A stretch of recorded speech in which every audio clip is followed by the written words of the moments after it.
За сайн байцгаана уу? За стартлагч нь өнөөдрийн бичлэгээр бол entry module арилжааны setup гэж юу юм бэ те? Энэ арилжааны setup entry module гэдэг зүйл яагаад заавал хамгийн чухал ингээ байх ёстой зүйл юм бэ арилжаачдад? Энийг яаж бүрдүүлэх юм бэ гэдэг талаар ярьж өгье гэж бодлоо. За ерөөхдөө энэ доор нэг энэ хоёр асуулт бичсэн байгааг харж байгаа бох те. За энэ арилжаанд хязээ орох уу? Арилжаанаас хязээ гарах уу гэж. За зах зээл дээр ер нь арилжаа хийж чад трейдер болгон энэ хоёр асуултанд хариулж чадчихвэл тэгээд нөө хүсэж байгаа үр дүн буюу тэ санхүүгийн эрхчлөөнд хүрэх зорилго чинь биелэхтэй ашигтай арилжаа чинь болох. Тэрэндээ ингээ хүрчнэ гэсэн үг. Хязээ арилжаанд орох юм. Чи ингээ одоо тренд явж илэх таана дуртай газараа байдаа сэлтэд байдаггүй шүү дээ. Ямар нэг техник шинжилгээний стратеги юм уу, фундаментал анализ ч юм уу тэ суурь шинжилгээ хийх юм уу? Ямар нэгэн байдлаар шинжилгээ хийж ижил орч байгаа. Тэрнээс ч дуртай газар ордог. Тийм болохоор хязээ орох уу гэдэг чинь маш чухал. Дараа нь зөв газараа гарч чаддаг баста TP-гээ байрлуулаад. TP-гээ хамаагүй тавьчаад TP өрөхгүй буцаад reversal-ууд ороод stop loss болох тохиолдлууд байгаа шүү дээ. Энэ хоёрыг маш сайн байрлуулж чаддаг байх юм бол тэгээ арилжааны зах зээлээс нь өсөд байгаа үр дүнгээ авч болно гэсэн үг байна шүү дээ. За мэдхгүй ингээд энийг entry module энэ төр байхгүй те сахилга батгүй хүлээцгүй ямар сэтгэл зүггүй team trader байх юм бол яг энэ минь хязээ орох гарах нь ер нь хамаагүй нэг таамгаар ороод байвал тэгээ өсөд байгаа өсөлтгүй нөгөө нэг алддаг 90-95% руу явна л гэсэн үг байна шүү дээ. За тэгэхээр ер нь бол миний бодлоор хамгийн чухал зүйл бол энэ арилжаа их техник шинжилгээний явдал ярьж байгаа. Өнөөдрийн бичлэг бол би нөгөө гурван чухал зүйл байгаад байгаа шүү дээ ер нь те. Хоёр суурь шинжилгээ болон одоо техник шинжилгээний арга барил байт юм байна. Арга стратегиуд те. За тэгээ сэтгэл зүй гэдэг нэг чухал зүйл байна. За нөгөө энэ суурь шинжилгээ болон сэтгэл зүйг нь хаяад өнөөдөр зөвхөн техник шинжилгээний хувьд чи хаана арилжаанд ороод хаана гарахаа яаж тодорхойлох вэ гэдэг тал дээр л ярих гэдэг гэсэн. Энэ хаана орохыг чинь энэ entry module арилжааны setup гэдэг зүйл хэлж өгөх ёстой маа. Гэдгийг ярих гэдэг гэсэн үг. Entry module тэгвэл яаж бий болох юм бэ? Маш олон стратегиуд байгаа. Бүгд өөр өөр entry module-ууд гаргаж ирэх боломжтой байхгүй. Миний хувьд зүгээр ямар ч төрлийн арилжаа чинь байсан те. Ямар ч төрлийн арга барил ашигладаг гэсэн хамгийн чухал заавал байх ёстой гурван зүйлийг л өнөөдрийн бичлэгээр ярих гэдэг. Entry module чинь заавал байх ёстой гэсэн. За нэгдүгээрт нь миний бодлоор ч яг би өөрөө ингэж байнгаас ашигладаг зүйл шүү. За market structure. За баг бүх трейдерүүд ярьдаг те. Зүгээр л энэ бол маш энгийн зүйл. Гэхдээ заавал ашиглах ёстой. Бүх трейдерүүд одоо яагаад энийг заавал яриад мэдчих ёстой юм бэ те.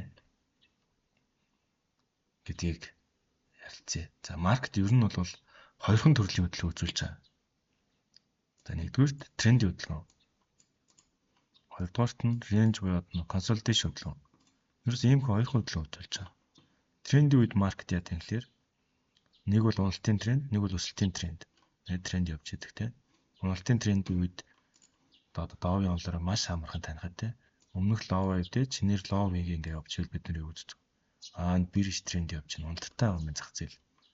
За эсвэргээр шинээр хайудаа идээд хаяр хай хийгээд байвал юу үздэг вэ? Зах зээл өсөлттэй байгаа юм. Өсөлтийн тренд явж байна. Ингээл болоо. Ийм хоёр тренд. Харин зах зээлийн чиг хандлага тодорхойгүй те. Хөндлөн чиглэлд. Хааш нэг ойролцоод бүс үсгээд тэр дотроо рейнжлээд байвал бид нар энийг бол зах зээлийн чиг хандлага тодорхойгүй байгаа юм байна. Энэ бол захиалга зөвлөл хөдлөн явж байна гэж үздэг. Ингээл болоо. За тэгвэл entry module дээр энэ яагаад market structure чинь тийм чухал зүйл болж орж ирээд байгаа юм бэ те? Гэвэл зах зээл яг бидний харж байгаа шиг ийм ойлгомжтой өсөлтийн тренд явж илэх тийм ойлгомжтой байдаг. Шинээр хайр хай хийгээд явна те. Гэхдээ хайр лоуд нь ингээд өмнөх лоугаа эвдэхгүйгээр шууд тогтдгоо. Заримдаа эвдээ тогтно те. Энэ дунд өчнөө янзын хөдөлгөөнүүд явна. Ийм ойлгомжгүй байдаг тест. Ингээд лоу авчаад явах тохиолдлууд байгаа те. Тийм энгийн ойлгомжтой одоо жишээ нь хайр лоуг эвдэхгүй ингээд дундаасаа correction хөдөлгөөн орж ирэлсэд гэсэн юм. Хүн болгон энийг эвдэхгүй юм чинь ингээд байдаад ашиг хийгээд энэ зах зээл төр чи одоо бүгд л сансандаа өрчин үстэй те. Зах зээлч оршин тогтнох боломжгүй болно. Тийм ойлгомжтой хөдөлгөөнүүд байхгүй, зэж байхгүй. Real chart-н дээр шал өөрөөр явагдаж байгаа тийм. Гэхдээ бол ерөнхий зүй тогтол нь буюу энэ market high эвдээд явдаг зүй тогтол нь явжлаа гэсэн. Бид нар entry модель дээр юуг хамгийн чухал анхаарах юм бол энэ шинэ high хийгээд өсөлт явж байгааг таньсан болвол завсрын хөдөлгөөн буюу энэ pullback correction хөдөлгөөн орж ирэхэд нь ловыг нь зөв таниад тэрийг нь хаана байхыг нь зөв тодорхойлоод дараагийн энэ үндсэн хөдөлгөөний дагуу энтриг хийх бидний зорилго гэсэн. Одоо уналтын трендийн үед бол яг энэ lower high-ыг олж тогтоогоод хаана дуусах нь олж тогтоогоод тэгээд үндсэн expansion хөдөлгөөнийхэн дагуу антринуудаа хийгээд lower low-ыг нэвтрээд ингээд TP-г хоолоо авах нь шүү дээ. За ингээл болоо. Entry модель дээр чинь за би үндсэн трендийн дагуу entry хийх хэрэгтэй байна. Тэгэхээр би энэ тренд ямар явж байгааг тодорхойлно. Тэгэл болоо. За хоёр дахь чухал зүйл. Хоёр дахь чухал зүйл ерөөсөө л цаг хоорондын хамаарал. За ер нь баг миний хувьд хамгийн чухал зүйл гэж боддتي. Энийг ашиглахгүйгээр хүмүүс энэ амжилттай харилж хийн өндөр риск reward гаргана гэж баг байхгүй. Ямар ч төрлийн ашиг одоо ямар ч төрлийн арга барилтай байсан мөн. Миний хувьд л тийм. За энд би 3 трейдерүүдийн төрлийг бичсэн тийм. За scalper, day trader, swing trader. За эхний энэ 15-аас энд зоонд бичсэн цагууд болохоор ямар ч тэгэхээр анализ хийх цагууд ч. За яаж ашигладаг юм бэ гэхээр цаг хоорондын хамаарлыг entry модель дээр бол чи хэрвээ scalp trade дуртай тийм сэтгэл зүй чи ерөөхдөө нэг гэлс ороод гарчи нэг удаан суух, удаан арилж байгаа барихт сонирхолгүй тийм арилж чинь болвол зөв чамд 15 минутаас 1 цагийн хооронд том цагийн шинжилгээнүүд чинь байхт болно. Том цаг дээр бүсүүдэд тодорхойлоод энтриг зоонуудаа гаргаад ирэхэд л болоо. Арилж ийх зоонуудаа. Тэгээд яг энтригээ 1-3 минутан дээр. За day trader бол 1 цагаас daily-ийн цаг таймфрейм дээр үндсэн том цагийн анализуудаа бүсүүдэд тодорхойлоход болно. За тэгээд 5-15 минутан дээр энтриг хийх нь тийм. За swing trader бол 4 цагаас weekly-ийн цаг дээр бол үндсэн том цагийн анализууд буюу том цагийн чухал бүсүүдэд тодорхойлоод 1 цаг юм уу 4 цаг дээр энтриг явуулна.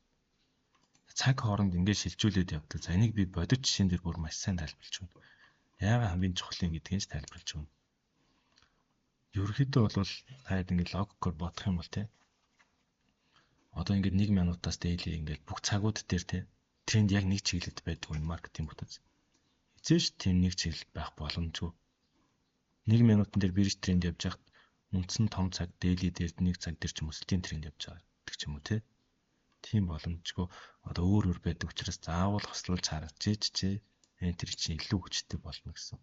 Энэ бол баг хамгийн чухал зүйл шүү мөн. За 3 дахь чухал зүйл нь юу юм бэ гэж байна. За 3 дахь чухал зүйл нь зөвхөн л entry модель буюу одоо модель чинь даа янз бүрийн стратегиуд байгаа шүү дээ.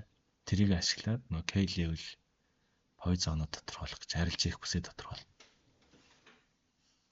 За нэг зарим хүмүүс асуусан байсан K level гэх тийм нууц бүс үт юм шиг байна. Тэрийг тайлбарлаад тэрийг яаж олд юм бэ гэсэн. Энэ зүгээр нэг төрөл бүрийн стратегиуд байгаа шүү дээ тийм. Одоо PIBO ашигладаг, trend line ашигладаг, breakout structure ашигладаг хүмүүс ч байна. За SMC-ийн олон төвлүүд байна энэ хийдэг тийм. Тэдний чинь зүгээр ингэ гаргаж ирж зааж өгöd байгаа одоо нэг зоонуудыг л арилж ийх зоонуудыг л K level point of interest zone гэж хэлээд байгаа шүү дээ. Арилж ийх бүсүүд. За тэрийг яаж ч хүн ямар ч стратеги ашигладаг гэсэн болно шүү дээ. Гэхдээ мэдээж маш өндөр магадaltaй явдаг team стратегийг өөртөө баталчих юм бол их чухал. За өнөөдрийн бичлэг дээр болохоор би 1 2 гээд одоо энэ хоёр чухал зүйлтэйгээ энэ K level-ийн зүгээр одоо хамгийн энгийн зүйл болох энэ optimal trade entry PIBO гэдэг. Энийг би бол байнгын ашигладаг. За тэгээд breakout candle medal SMC-ийн ганц хоёр төлөвд ашиглаад яаж одоо entry-гээ наривчилж тий энэ entry setup бүрдүүлж болох юм бэ гэдгийг тайлбарлаж өгөх гээд байна. Жишээн дээр шууд чартн дээр яриа явуулчаа гэж бодчих. За тэгэхээр чартн дээр ярихын тулд за энд pound USD-ийн чарт гаргацсан байна тий. За жишээ нь чи day trader гэдэг бол одоо жишээ нь daily-гээс эхлээ 1 цаг дээр ч юм уу ингээд анализ том цагийн шинжилгээнүүд яаж хийгдэх вэ гэдэг талаар яриа л да. За daily дээр ингээд чартаа харлаа. том цаг дээр тийм. За маркет ингээд уналттай эндээс эхлээ ингээд уналт орж ирчихсэн аа. Энд яагаад тогтворч боломжтой бүс байсан юм гэдэг дээли дээр бол шинжилгээ хийж байгаа хүмүүс бол энд нэг юм breakout zone байсан юм. За 4 цаг дээр тавьсан царагдсан юм шиг. Энэ breakout zone байна тий харуул. Маркет ингээд энд эвдэж чадахгүй шалгаж байгаад энд нэг чи огсон хөдөлгөөнөөр тренд дээшээ шилжсэн байна. Тэгвэл энэ зон яг хаа хэрвээ breakout structure ашигладаг трендүүд бол яг хаа эргэж ирээд энийг шалгах юм бол өсөлтөө магадaltaй зон юм байна гэж үзэж болно шүү дээ. Энд нэг удаа ингэ өссөн юм ширгээд ирвэл. Гэтэл одоо тухайн үед хааш ингээ унж ирээд шууд эвдээд явах тохиолдлууд байдаг уу? Тэгэхээр бас байгаа өөр тохиолдол. Энд бол өссөн байна. Гэхдээ унах тохиолдлууд байдаг.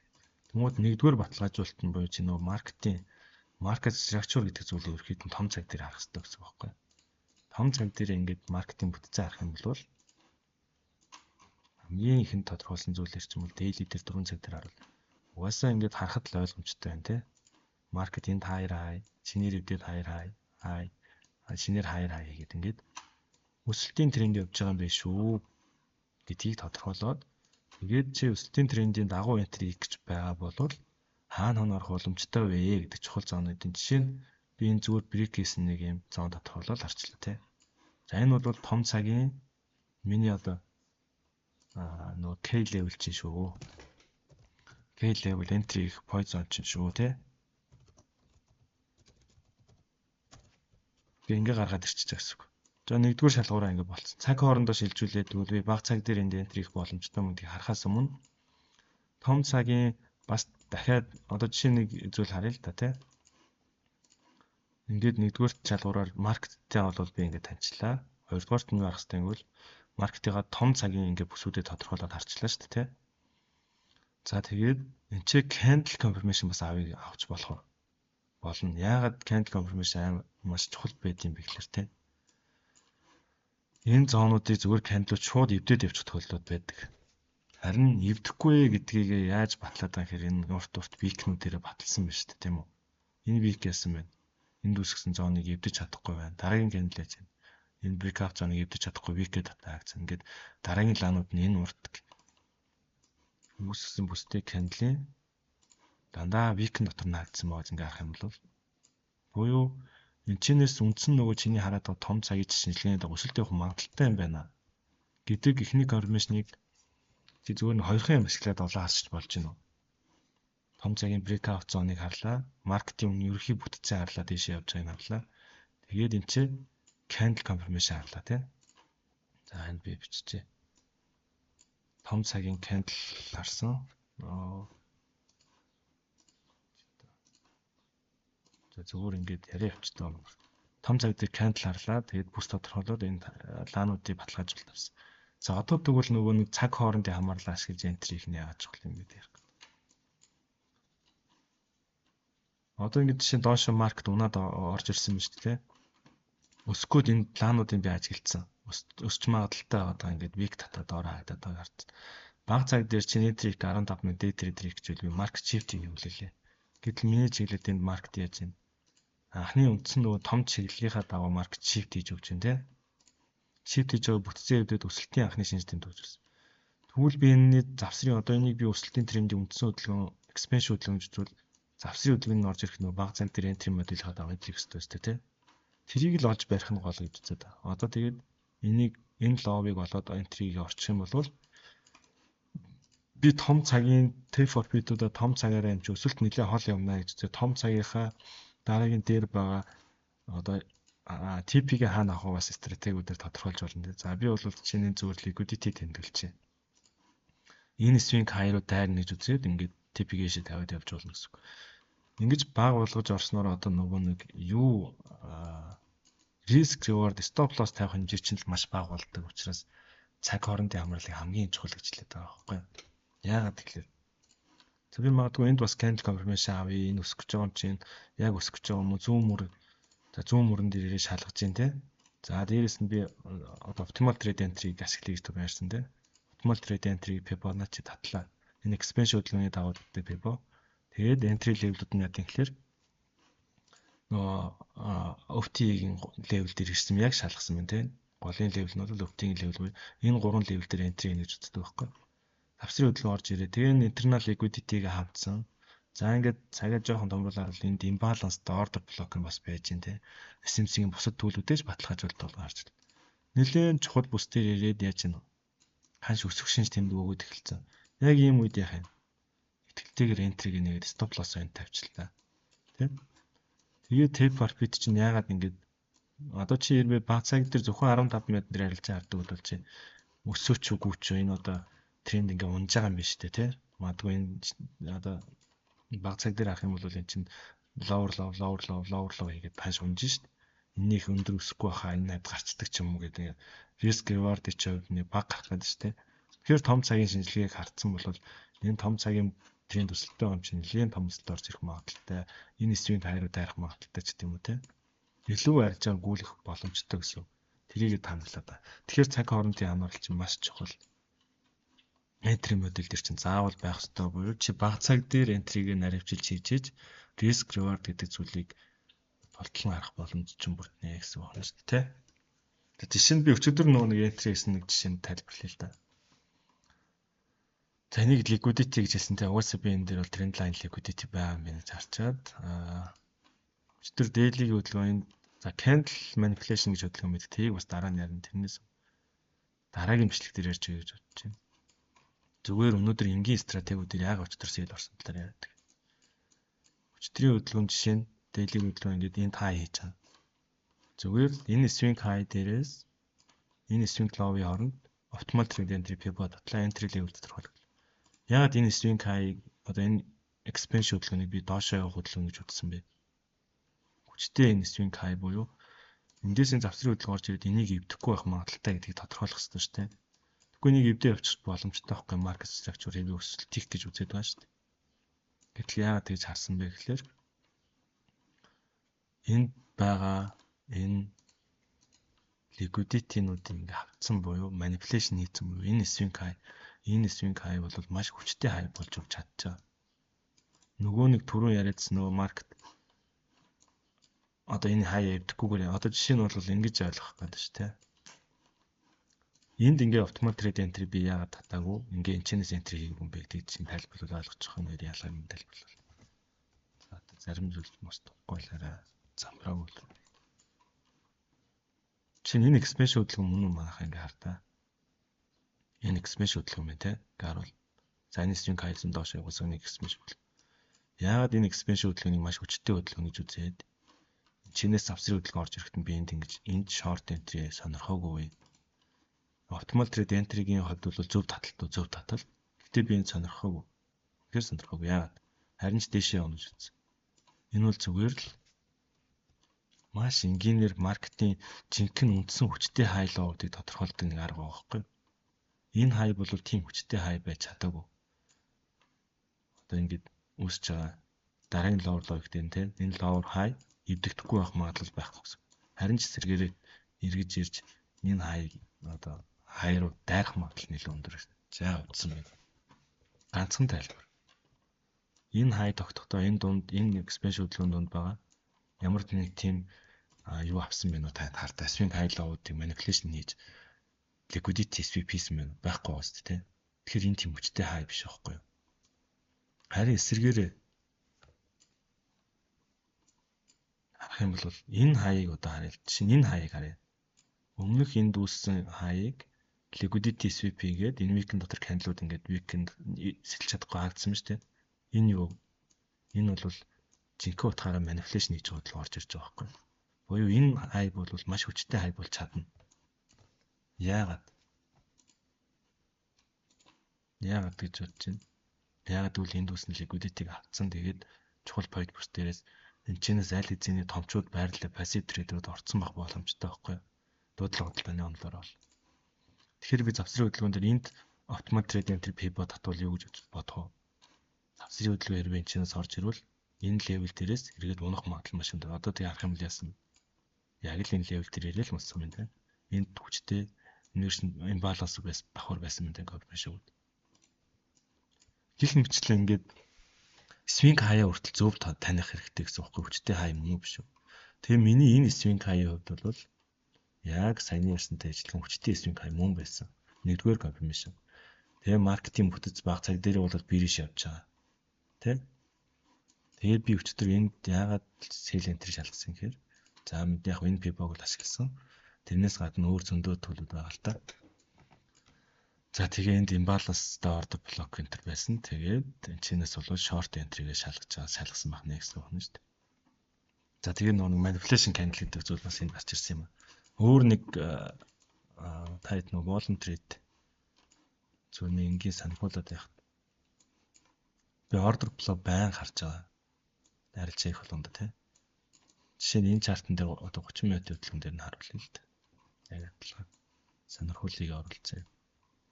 Яг энэчнээс энэ swing high тогтох үед юу бас над чухал байд юм гэхээр энэ дээшээ явж байгаа хөдөлгөөн үнэхээр дээшээ дайрах га шинэ higher high гэдэг хөдөлгөөн юм уу гэдгийг таних хэрэгтэй шүү дээ. Мэд хэрэгтэй шүү дээ. Зүгээр лан чартаарууд бол энийг мэдгээд хэцүү байхгүй. Зүгээр маркетинг structure л мэдчихэ. Энд бол яг маркетинг гэж shift хийсэн байна. Унах магадлалтай трендийн бас нэг confirmation өгсөн, liquidity авсан. За optimal trade entry-ийн pivot өгсөн. Ингээ унах цаа. Тэгвэл энэ чинээс яг унах юм уу эсвэл таашаа өсөх гэдгийг зүгээр cam delta хараад яаж баталгаажуулалт авсан талаар тайлбарлана. Энэ cam delta chart байна. Энэ cam delta chart-ын дээр харах юм бол энэ хаашаа яаж байна? Delta ингээ унаад байгаа биз? Боёо одоо энэ хаашийн юун дээр тайлбар. Энэ delta унжин дээ. Тэгжат. Энэ чинь ямар юм бэ? За очлоо. За энэ delta ингээ унжин. Гэтэл яасан бэ? Энэ хашин дээр хааш ингээ өсөд байгаа ч дэшигээ. Гэтэ тийм хүчтэй биш. Энэ юу явж байгаа нөхөр зүгээр л зорилттой хөдөлгөөн явж байгаа юм. Зүгээр buyers-уудыг одоо manipulation хийх хөдөлгөөн явуулж. Үндсэн хөдөлгөөн нь яг энэ delta-гийнхаа дагуу буюу томчууд нь орцсон. Ингээд удахгүй унах чинь гэдэг confirmation өгөөдсөн гэсэн үг байхгүй. Тэгээд давхар энийг аваад шинээр бол higher high гэдээ өсч чадахгүй юм байна гэдгийг харсан гэсэн үг.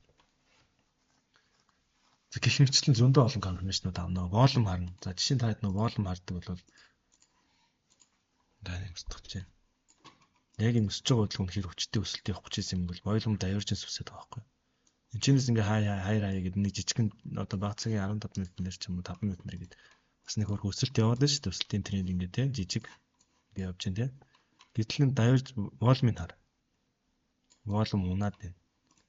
Энэ өсөж байгаа бол үнэхээр хүчтэй тренд өсөж ирсэн юм бол яагаад volume унаад байгаа. Энэ volume divergence өсөж байгаа байхгүй.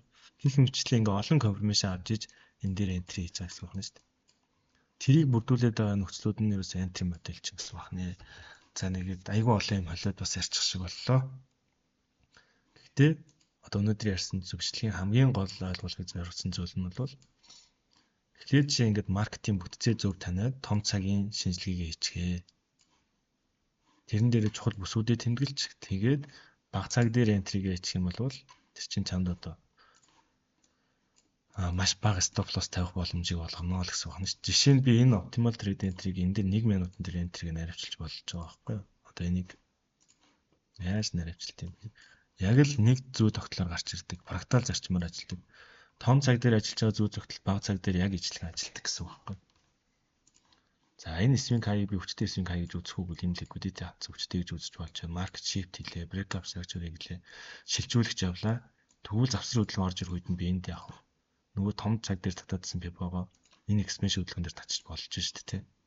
Тэгээ хөдөлгөөн орж ирэхэд нь яаж юм? Яг нөгөө optimal trade entry level дээр ирээд хүн чавж.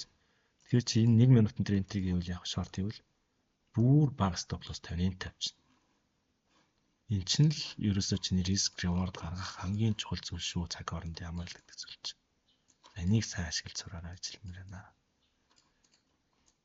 Тэгэхгүй бол чи энд entry хийлгэхэд optimal trade entry шалгаж байгаа юм чи за эндээс candle confirmation аавн мэдээж аав заавал авах хэрэгтэй. Candle бол week-ээрээ ингээд week татаад буюу уналтын шинж тэмдэг үзүүлэлт эхэлж байна. За тэгвэл short орлоо. Stop loss-аа зөвхөн энэ 15 минут 1 цаг дээр 30 минутын дээр харж ийлэх. Ийм дээр тавигдах гэдэг байгааз. Гэтэл 1 минутын дээр орохоор чи яаж чинь 1 цагийн candle-ийн зур хай дээр тавьчих болж байна шүү дээ. За тэгэхээр цаг хоорондын хамаарал ямар чухал гэдэг энийг батлагдаад байгаа шүү мөн. За. Нэлийн удаа арчлаа баярлалаа.